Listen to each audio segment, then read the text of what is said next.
안녕하세요. 책 속을 비다는 들으면 들을수록 행복한 부자가 되는 여정을 함께 배우고 공유하기 위한 채널입니다. 오늘은 김영사에서 나온 잃어버린 기도의 비밀, 그렉 브레이튼이 저자이시고요. 저자는 UN 포춘 500대 기업이 찾는 과학자이자 영성가로서 이름을 올리셨고, 무엇이 기도이고 또 무엇이 기도가 아닌가라는 주제로 평생을 헌신하셨습니다. 고대의 종교부터 현대의 과학까지 20여 년 동안 탐구되어 왔던 그리고 그로 인해서 되찾은 기도의 작동 원리에 대해서 책은 이야기하고 있어요. 인류의 95%가 우주를 창조한 신비로운 힘의 존재를 믿고 그것에 말을 걸기 위해 기도를 한다. 우리는 분명 간절히 끊임없이 기도해 왔다. 그럼에도 불구하고 왜 그렇게 많은 기도가 이루어지지 않았을까? 왜 세상은 점점 더 살기 어려운 곳이 되어가는 걸까? 혹시 우리의 기도가 잘못된 것은 아닐까? 이 책은 이러한 의문에 대해 가장 간단하고도 실증적인 대답이다. 아메리칸 인디언의 지혜부터 티베트 불교까지, 양자 물리학부터 프랙털 기하학까지 종교와 과학의 경계를 허문 20여 년 탐구로 밝혀낸 위대한 기도의 힘. 4세기 성경 편집 과정에서 우리가 잃어버린 기도의 핵심과 반드시 응답받는 기도의 비결이 이 책에 담겨 있다. 당신이 어떤 신념을 가졌든 이 책은 당신의 인생을 새로운 차원으로 끌어올릴 것이다. 여는 글. 우리 안에는 아름다운 야성의 힘이 존재한다. 프란치스코 스토웨를 창시한 아시시의 성 프란치스코는 위와 같은 말로 이 세상에 태어난 인간이라면 남녀노소를 막론하고 불가사의한 힘을 가지고 있음을 말한 바 있다. 페르시아의 신비주의 시인 잘랄루딘 무함마드 루미는 세 팔을 헤쳐나가는 강력한 노에 비유하여 그 막강한 힘을 표현했다. 만약 그대가 나처럼 이 노에 그대의 영혼을 의지한다면 우주를 창조한 힘이 그대의 힘줄 속에 스며들 것이다. 그대는 당신의 사지 바깥에 있는 것이 아니라 우리 안에 존재하고 있는 신성한 영역에서 나온다. 루미와 성 프란치스코는 일상의 흔한 경험 너머에 존재하는 무언가를 시의 언어로 표현했다. 고대인들이 우주의 위대한 힘, 우리와 우주를 하나 되게 하는 힘이라고 불렀던 것을 그 시대의 말로 우리에게 알려준 것이다. 오늘날의 우리에게 그 힘은 기도를 의미한다. 성 프란치스코는 기도의 결과가 삶이라고 간단히 설명하면서 기도는 대지와 심장을 정화하기 때문에 생명을 가져온다고 말했다. 잃어버린 기도의 비밀. 살다 보면 감정을 억눌러 합리적이고 사랑스러운 사람이라는 틀 속에 자신을 맞추어야 하는 경우가 적지 않다. 나라 밖에서는 전쟁과 학살이 자행되고 공동체 안에서는 서로의 다름이 증오로 표출되는 현실에서 어떻게 해야 평화와 치유 같은 감정들을 느낄 수 있을까? 우리를 둘러싼 이러한 상황을 극복하기 위해서는 상처, 고통, 분노, 증오로 이어지는 순환의 고리를 끊어낼 방법을 어떻게든 찾아야 한다. 그 방법은 고대인의 유산과 전통 속에 고스란히 남아있다. 그들은 삶이란 우리의 내면이 변화하는 모습을 비추는 거울, 그 이상도 이하도 아니라고 말한다. 삶을 아름다움으로 경험하느냐, 고통으로 경험하느냐는 하루하루의 순간들, 시간들 속에서 어떠한 자질을 발현하느냐 하는 내적 능력에 달려있다. 세상을 치유하거나 고통을 증가시키는 데 기여하는 우리 각자의 몫이 상상 이상으로 크다고 생각한 고대인의 지혜는 현대의 과학 연구에 의해서 나날이 신빙성을 더해가고 있다. 20세기 후반에 진행된 실험들은 우리가 모두 우리를 세상의 사건들과 연결하는 에너지장에서 헤엄치고 있음을 입증한 바 있다. 이 에너지장은 양자 홀로그램, 신의 마음 등 여러 이름으로 불린다. 연구자들에 의하면 우리 마음속의 믿음과 기도는 에너지장을 통해 주변 세상으로 전파된다. 현대의 과학이든 고대의 전통이든 시사하는 바는 같다. 삶 속에서 경험하기를 바라는 상황들을 우리 스스로 구현해야 한다는 것이다. 그러기 위해서는 오늘날 지구상 가장 외딴 곳들에 숨겨져 있는 잃어버린 기도의 양식에서 도움을 얻어야 한다. 1998년 봄, 나는 티베트 중부의 어느 사원으로 22일 동안 영광스러운 순례를 떠났다. 현대인에게는 잊힌 고대인의 기도 양식, 즉 만물의 에너지장과 소통하는 언어를 되찾기 위해서였다. 그곳에 사는 승려들은 4세기경 성경 판본과 함께 서구 문명에서는 대부분 사라진 기도 방법을 공유하고 있었다.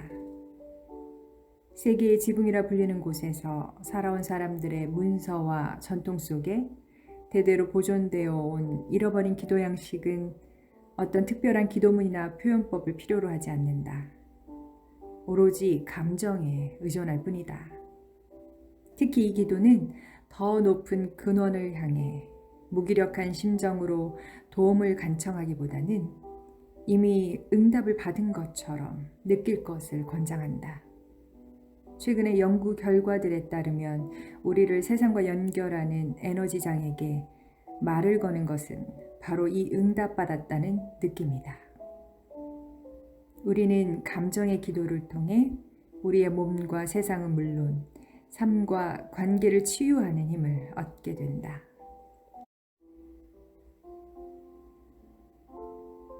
저기 어딘가에 무엇인가 존재한다. 우리가 인식하는 일상의 저편에 우리를 위로하는 신비로운 존재, 어떤 힘이 실제한다. 우리는 그것을 이야기하고 그것을 느낀다. 그것이 정확히 무엇인지 모르면서도 그것을 믿고 그것에게 기도한다. 창조의 그물에서부터 신의 영에 이르기까지 다양한 이름으로 불리지만 고대의 전통들은 그것이 실제함을 알고 있었고 그것을 삶에 적용하는 방법 또한 알고 있었다. 고대인들은 어떻게 하면 눈에 보이지 않는 이 힘을 이용해 우리의 몸을 치유하고 관계를 개선하고 세상에 평화를 가져올 수 있을지 후손을 위해 당대의 언어로 상세한 지침을 남겼다. 오늘날 우리는 몸의 치유, 관계의 개선, 세계의 평화라는 세 가지 염원이 잃어버린 기도 양식으로 수렴한다는 것을 알게 되었다. 하지만 일반적인 기도와는 달리 이 기도는 말을 전혀 사용하지 않고 감정이라는 침묵의 언어에 기반한다. 이 기도는 기도가 이미 응답을 받은 것처럼 감사하는 마음을 가질 것을 권한다. 고대인들은 이런 감정을 통해 우리가 창조하는 힘, 곧 신의 영과 직접 소통할 수 있다고 믿었다. 20세기 들어 현대과학은 신의 영이 일반적인 에너지 형태와는 다른 에너지장이라는 것을 재발견했다. 신의 영은 시간이 시작된 이래 어디에서나 언제나 존재해온 것으로 여겨진다. 양자 물리학의 아버지로 인정받는 막스 플랑크는 이 에너지장의 존재가 물질 세계를 책임지는 위대한 지성의 존재를 암시한다고 주장했다. 이 힘 뒤에 의식과 지성을 가진 마음이라는 것이 존재한다고 상정해야 합니다. 그러면서 그는 이 마음이 바로 모든 물질의 매트릭스이지요. 라고 결론 짓는다. 오늘날의 과학자들은 이를 통일장 등의 용어로 언급하면서 플랑크의 매트릭스가 사실상 지성을 갖고 있음을 입증했다. 고대인들이 암시했듯이 이 에너지장은 인간의 감정에 반응한다.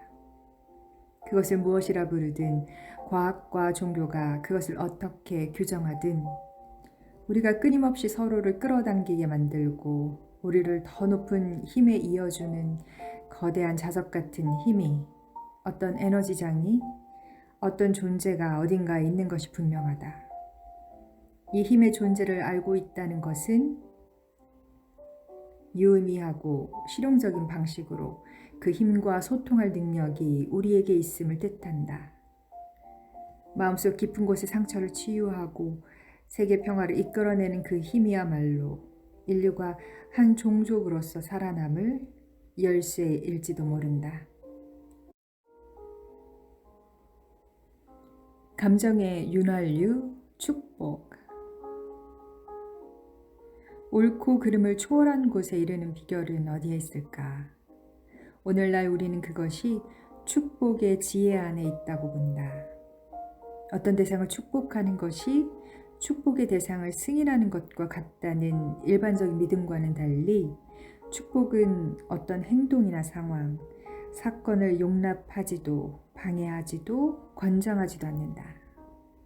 축복에는 가치 판단이 전혀 포함되어 있지 않다. 일어난 일을 일어난 그대로 인정할 뿐이다. 가치 판단을 배제하고 있는 그대로 인정하는 행위는 치유의 시작을 허용하는 열림 자체이다. 그 이유는 무엇일까? 우리는 속상한 일을 겪으면 마음의 빗장을 채우고 상처를 외면하면서 자신의 감정을 무시하려는 성향이 있다. 그것이 우리가 상처를 대하는 일반적인 방식이다. 상처에서 비롯되는 감정을 차단하고 그것을 마음속 깊은 곳에 꼭꼭 숨겨둠으로써 더는 상처받지 않으려고 한다. 하지만 상처받은 마음은 어디로 가지 않는다. 우리가 어디에 놓아두든 그것은 거기에 있게 된다. 그러다가 예상하지 못한 때에 전혀 뜻하지 않은 방식으로 표면으로 떠오르곤 한다. 전쟁과 폭행, 아동학대, 가정폭력을 당한 사람들에게서 특히 이런 경향을 볼 수 있다.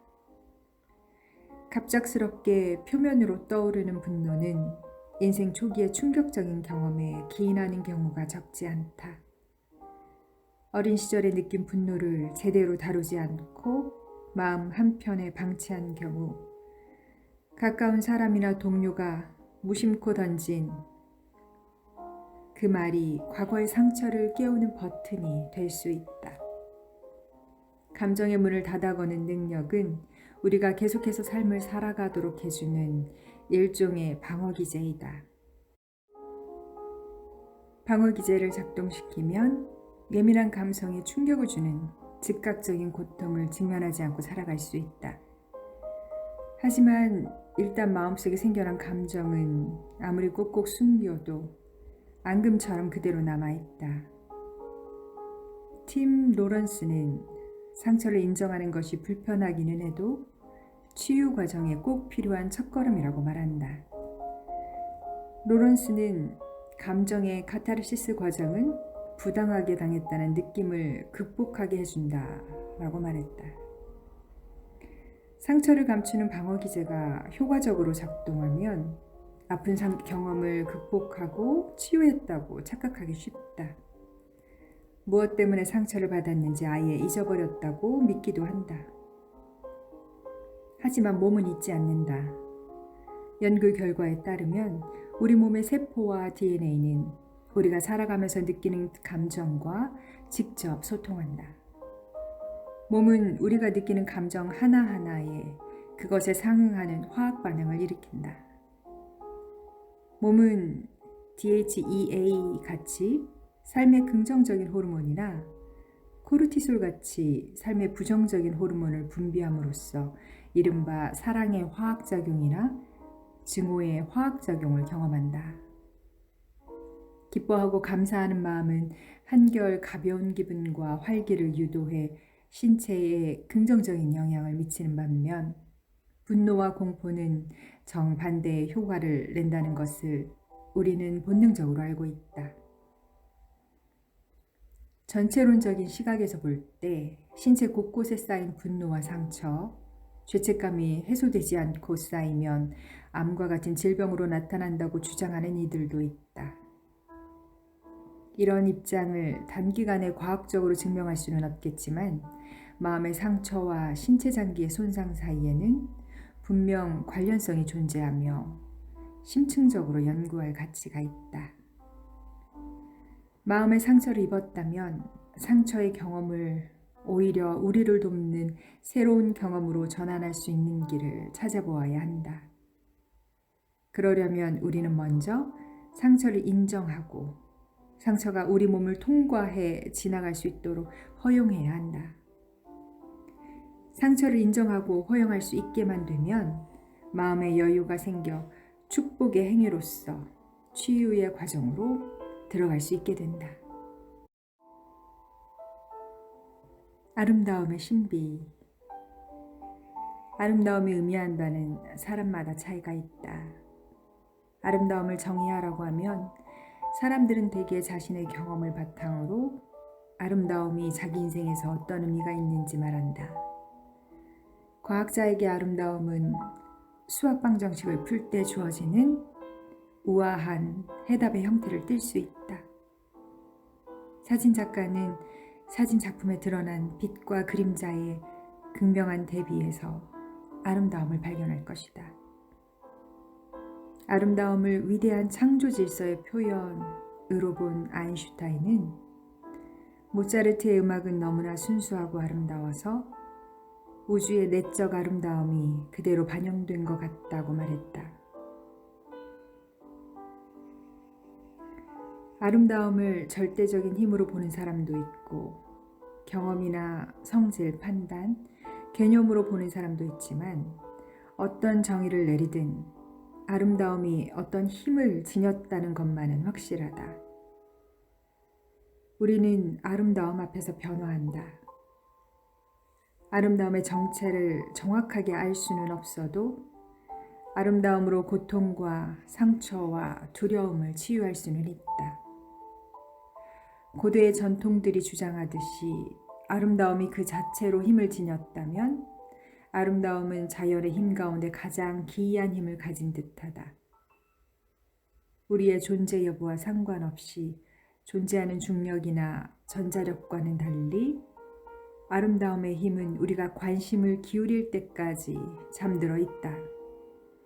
아름다움은 세상을 변화시킬 힘을 가지고 있지만 우리가 관심을 기울일 때까지는 휴면 상태로 있다. 아름다움을 경험할 수 있는 생명체는 우리뿐이므로 우리가 삶 속에서 아름다움을 인정할 때만 아름다움은 잠에서 깨어난다. 이런 관점에서 보면 아름다움은 우리의 눈을 즐겁게 해줄 뿐 아니라 그 이상의 의미를 지닌다. 아름다움은 가슴과 머리와 영혼으로 하는 경험이다.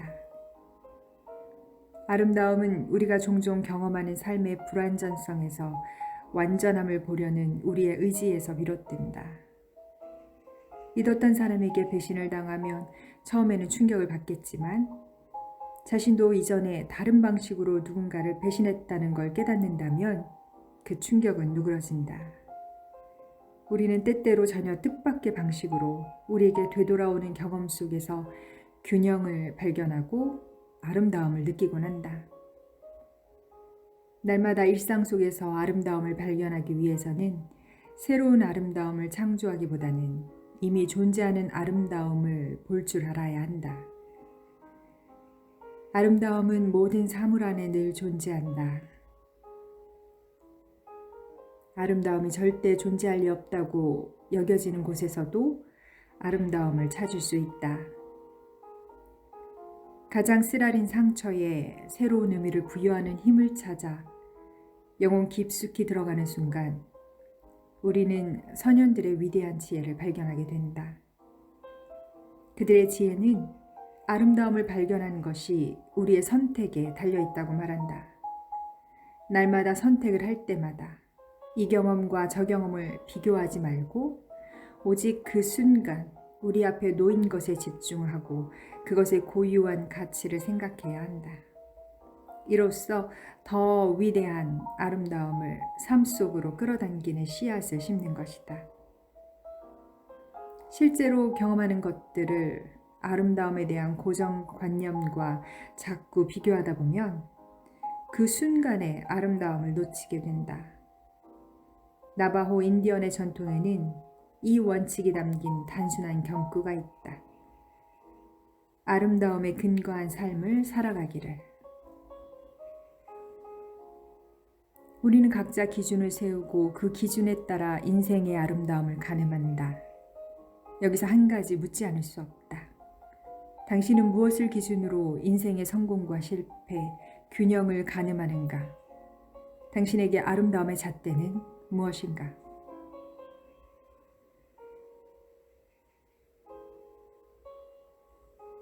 아름다움은 우리가 허락한 곳에 존재한다. 아름다움은 한눈에 보이지 않는다. 카트만두의 유서 깊은 어느 지역을 방문했을 때 겪은 일이다. 일행과 부대끼며 단체 여행을 하던 나는 카트만두 광장에 서 있었다. 우리는 티베트 고지대에 적응할 겸 해발 4,000m에 자리한 네팔 마을에서 이틀간 머물기로 했는데 그곳의 오래된 힌두교 사원과 문화의 매력에 빠졌다. 그렇게 일행과 광장에 서 있는데 입고 있던 등산용 면바지의 주름이 당기는 느낌이 들었다. 하지만 강한 느낌은 아니어서 그냥 무시했다. 그러다가 본능적으로 눈길을 돌려 아래를 내려다본 나는 뜻밖의 풍경과 마주쳤다. 내 무릎 근처에 턱수염이 듬성듬성한 어떤 남자의 얼굴이 있었다. 나는 그와 시선이 마주쳤다. 시간을 거슬러 올라간 고대인과 마주한 듯한 기분이 들었다. 남자의 길고 헝클어진 머리카락과 은회색의 턱수염 다발이 한데 뒤엉켜 뜨거운 바람에 휘날렸다. 힌두교 성인이라면 을에 그렇듯 흰색 잿가루가 땀으로 축축한 남자의 피부에 군데군데 뭉쳐 있었고 몸은 오랫동안 고지대의 거친 햇빛에 시달려 까맣게 탄 데다 상처투성이었다. 내 눈에 들어온 광경을 이해하기까지 시간이 조금 걸렸다. 남자의 허리 아래에는 다리 대신 허리에 두르는 흙투성이 천이 땅바닥에 널려 있었고 남자의 다리가 있어야 할 곳에는 작은 널빤지가 있었다. 오랫동안 사용해서 때가 묻고 바퀴가 달린 그 널빤지가 남자의 유일한 이동수단인 것 같았다. 나는 깜짝 놀라 뒤로 물러났다. 남자는 내 눈을 똑바로 바라보면서 천천히 양 손바닥을 땅바닥에 놓더니 널빤지 위에서 균형을 유지하면서 능숙하게 몸을 밀어 내 쪽으로 다가왔다. 나는 고개를 들어 그를 보는 사람이 있는지 주위를 살폈다. 주위 사람들은 발밑에 땅바닥에서 벌어지고 있는 일을 까맣게 모르는 것 같았다. 가난이라면 여행하는 동안 숱하게 목격했기 때문에 처음에는 그가 동냥하는 거린인 줄 알았다. 많은 종교사회가 가정과 직장이라는 짐을 벗어던지고 온전히 기도에만 헌신하는 사람에게 한해 구걸 행위를 허용하게 하고 있다. 내가 뭐라도 주려고 주머니에 손을 넣었을 때 남자는 고개를 돌리더니 광장 반대편에 있는 사원의 지붕 쪽을 가리켰다. 나는 그의 손이 가리키는 곳을 따라 고대 힌두교 사원의 아름다운 파사드를 바라보았다. 다른 건물들에 살짝 가려진 그 정면부는 힌두교의 신과 여신을 표현한 작은 조각상 수천 개로 뒤덮여 있었다.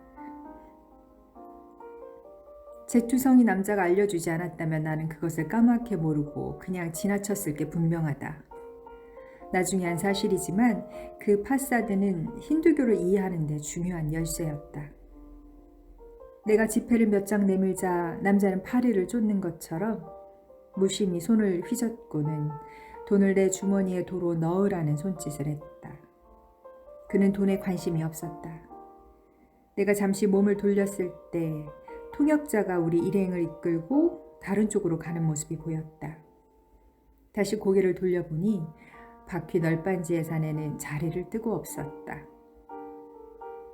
이 이야기를 하는 데는 나름대로 이유가 있다. 나는 그 남자의 겉모습만 보고 그가 어떤 사람일 것이라고 단정 짓고 말았다.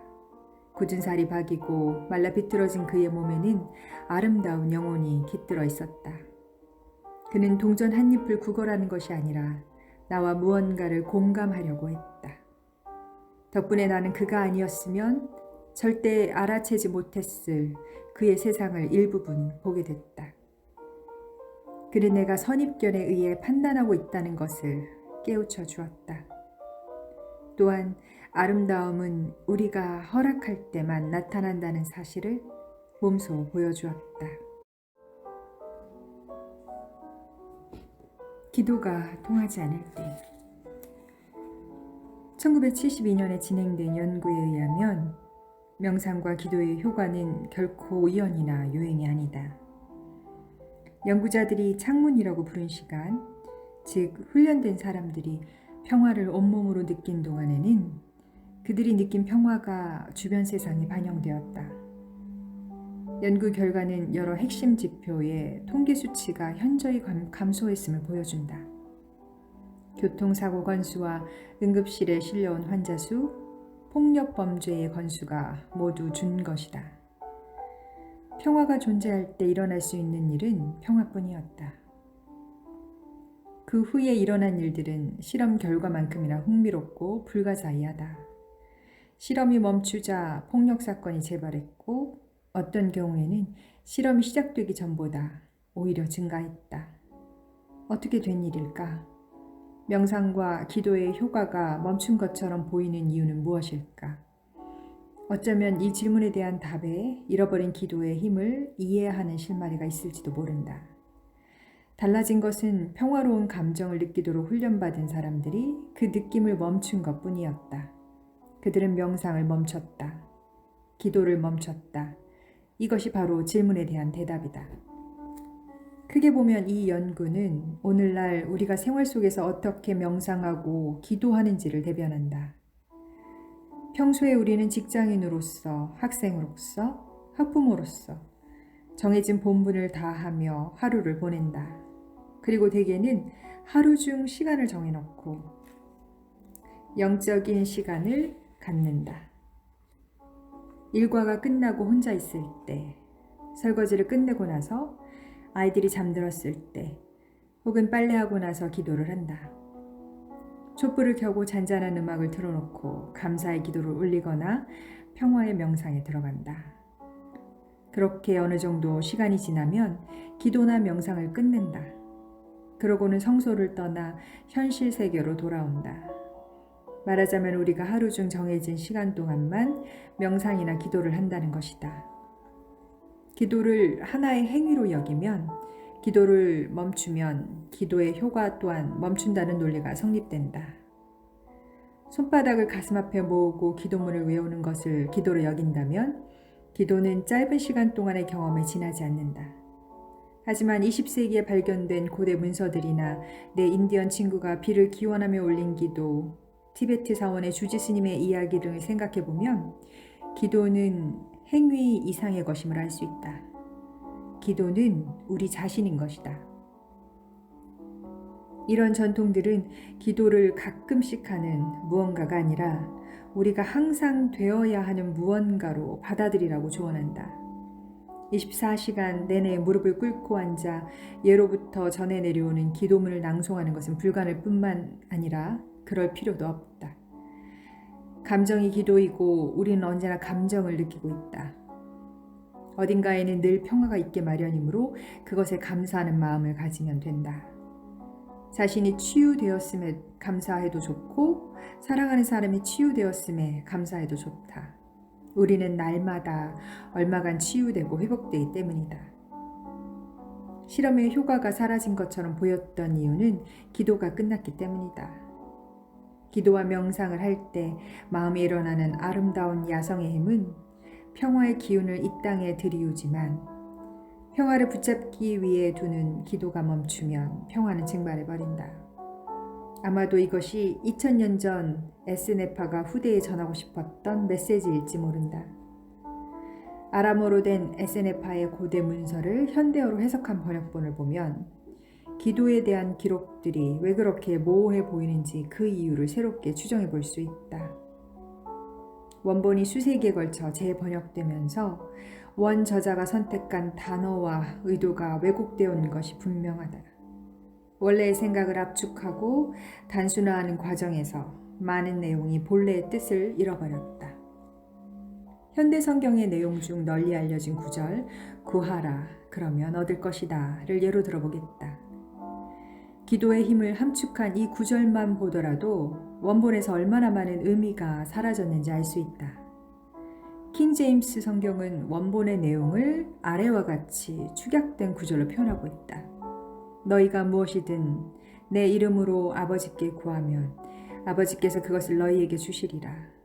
지금까지 너희는 내 이름으로 아무것도 구한 적이 없지만 구하라. 그리하면 받으리니 너희 기쁨이 충만하리라. 위의 번역본을 아래의 원본과 비교하면 핵심이 빠져 있음을 알 수 있다. 무엇이든지 바로 내 이름 안에서 구하면 받게 될 것이다. 지금까지 너희는 그러지 않았다. 동기를 숨기지 말고 응답에 둘러싸여 구하라. 너희가 바라는 것에 애워싸이면 기쁨이 충만하리라. 이 말씀은 기도가 의식이라는 양자의 원리를 상기시킨다. 기도는 우리가 하루 중 특정한 시간에 하는 행위라기보다는 우리의 마음 상태이다. 응답에 둘러싸이고 바라는 것에 애워싸이라는 구절은 주지 스님이나 내 친구 데이비드의 말과 통한다. 응답 받았을 때의 충만감을 진심으로 느껴야만 기도가 현실로 이루어지는 것이다. 위의 구절을 보면 예수가 그의 가르침을 실천하지 않은 사람과 대화하고 있음을 알 수 있다. 응답을 받으려 기도를 올렸다는 걸 믿는다고 해도 그저 그 일들이 일어나게 해달라는 말만 한다면 그것은 우주가 알아들을 수 있는 언어가 아니다. 예수는 제자들에게 올바른 방식으로 우주에 말을 걸어야 한다는 걸 일깨운다. 치유된 삶과 치유된 관계에 둘러싸인 것처럼 느낄 때, 세상의 평화에 애워싸인 것처럼 느낄 때 그 감정이 언어이자 기도가 되어 모든 가능성의 문을 열어젖힌다.